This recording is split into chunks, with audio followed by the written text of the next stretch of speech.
መቀለ በፈንጂ ተናወጠች። ሶማሊያ ኢትዮጵያን አስጠነቀቀች። ጀዋርና ጌታቸው በይፋ ተጋጩ። በመቀለ ከተማ ከፍተኛ ውጥረት ነገሰ። ጣቶች በቃታ ላይ ናቸው። ድሮኖችም ወደ ሰማይ አቅንተዋል።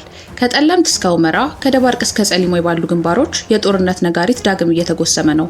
በሺዎች የሚቆጠሩ ሰራዊቶች በተለይም አርሚ 35 እና አርሚ 17 የተባሉ ግዙፍ ክፍለ ጦሮች ስልታዊ ቦታዎችን ይዘው የመጨረሻውን ትዕዛዝ እየተጠባበቁ ባሉበት በዚህ ሰዓት ሰሜን ኢትዮጵያ ወደማይቀየረው ግጭት እያመራች መሆኑን የሚጠቁሙ መረጃዎች ወጥተዋል። ጉዳዩን በዝርዝር እናስደምጣቸዋለን።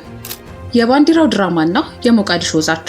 በአዲስ አበባ እምብርት ላይ በድንገት የተውለበለበው የሶማሊላንድ ባንዲራ ለወራት የታመቀውን የቀጠናውን ዲፕሎማሲያዊ ቁጣ ወደ አደባባይ ወጥቶታል። የአፍሪካ ሕብረት ጉባኤ ዋዜማ ላይ የተከሰተው ይህ አነጋጋሪ ድርጊት ሞቃዲሾን ሉዓላዊነታችን ተደፈረ ወደሚል ጠንካራ ዛቻ የከተተ ሲሆን ግንኙነቱ ከቃላት ጦርነት አልፎ ወደ ወታደራዊ ፍጥጫ ሊያመራ እንደሚችል የሚያሳዩ የባሩድ ሽታዎች እየነፈሱ ነው። ይህም ሌላኛው አበይት ጉዳያችን ነው።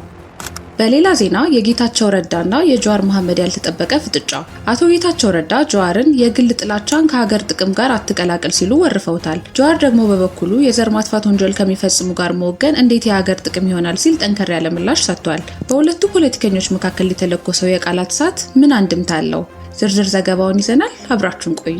ሰላም ውድ ቤተሰቦች እንደምን አላችሁ? ይህ ዜና ላፍታ ነው። ቪዲዮ ላይክ በማድረግ ጀምሩ እያልን ወደ ዝርዝር ዜናዎቹ አለፍን።